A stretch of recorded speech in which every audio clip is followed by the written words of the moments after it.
Ada seorang tokoh sufi wanita yang sangat terkenal karena ketinggian akhlak dan kedalaman dimensi spiritualnya.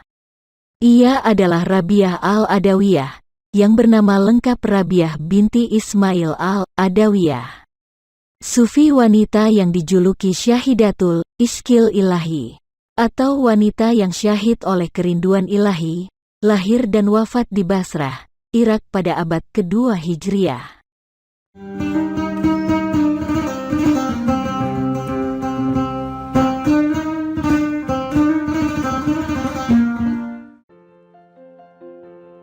Ia lahir dalam kemiskinan yang sangat. Dikisahkan, tak ada kain untuk menyelimuti dirinya, tak ada minyak setetes pun untuk pemoles pusarnya. Tak ada lampu untuk menerangi kelahirannya. Beliau adalah putri keempat, maka disebutlah Rabiah.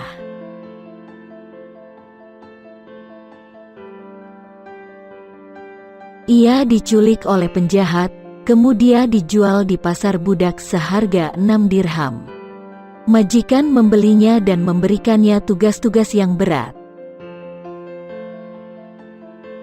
Siang hari Rabiah bekerja sambil berpuasa, malam harinya dihabiskan untuk berzikir agar senantiasa selalu dekat kepada Rabb sekalian alam.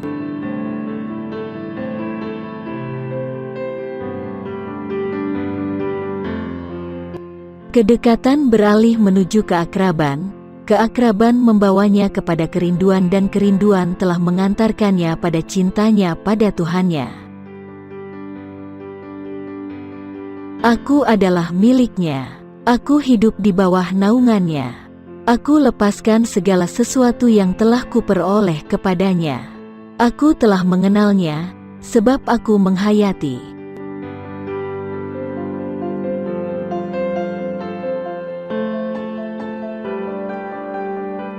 Pada satu malam yang dingin, sang majikan merasakan kegelisahan dalam hatinya.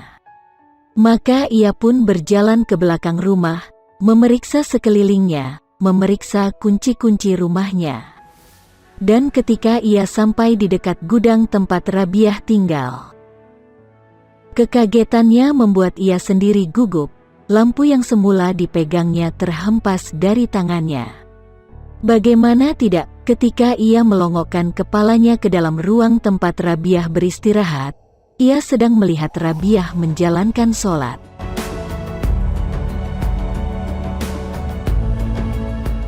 Namun di atasnya tampak cahaya yang terang benderang. Cahaya itu bukan lampu, sebab cahaya itu tidak bergantung kepada suatu apapun.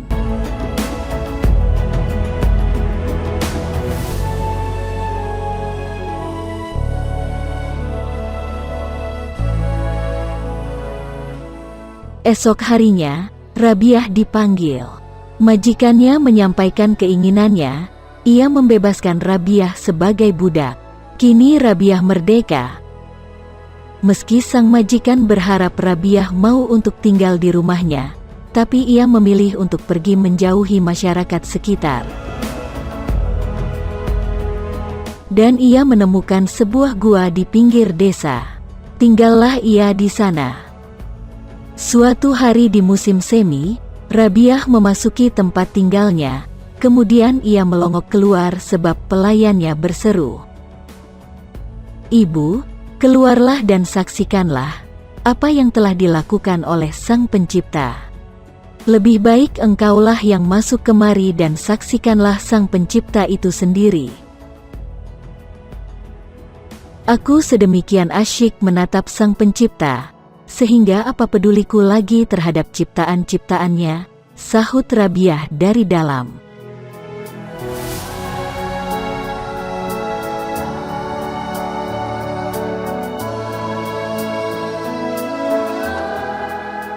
Suatu malam sebab terlalu letih, Rabiah tertidur. Seorang maling menyelusup masuk ke dalam rumahnya dan mencuri cadarnya. Tetapi, tak ditemuinya pintu keluar. Cadar diletakkan, pintu keluar terlihat. Cadar dibawa, pintu keluar tak terlihat lagi.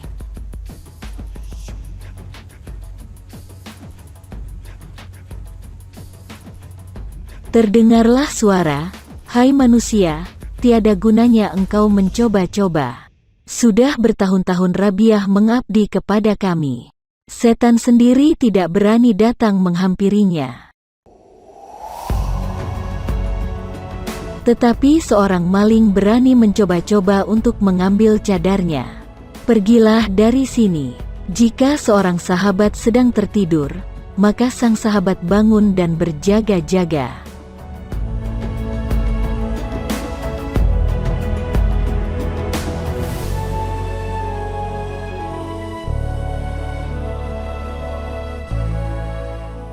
Ketika seorang sahabat mengantarkan orang kaya yang ingin memberikan uang emasnya pada Rabiah, Rabiah berkata, dia telah menafkahi orang-orang yang menghujahnya.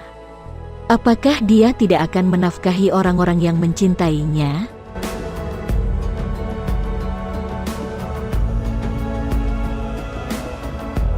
Sejak aku mengenalnya, aku telah berpaling dari manusia ciptaannya.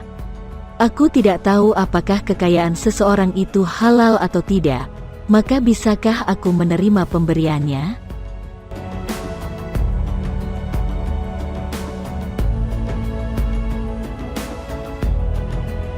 Di setiap malam hari yang sepi dan sunyi, dalam kerinduannya dengan Sang Maha Pencipta, Rabiah bergumam sambil bersujud, "Ya Allah, apapun yang akan Engkau karuniakan kepadaku di dunia ini, berikanlah kepada musuh-musuhmu.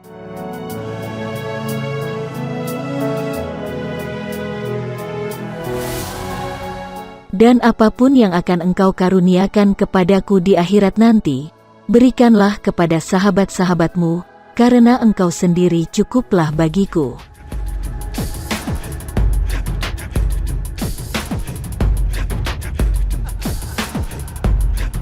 Ya Allah, semua jerih payahku dan semua hasratku di antara kesenangan-kesenangan dunia ini adalah untuk mengingat Engkau.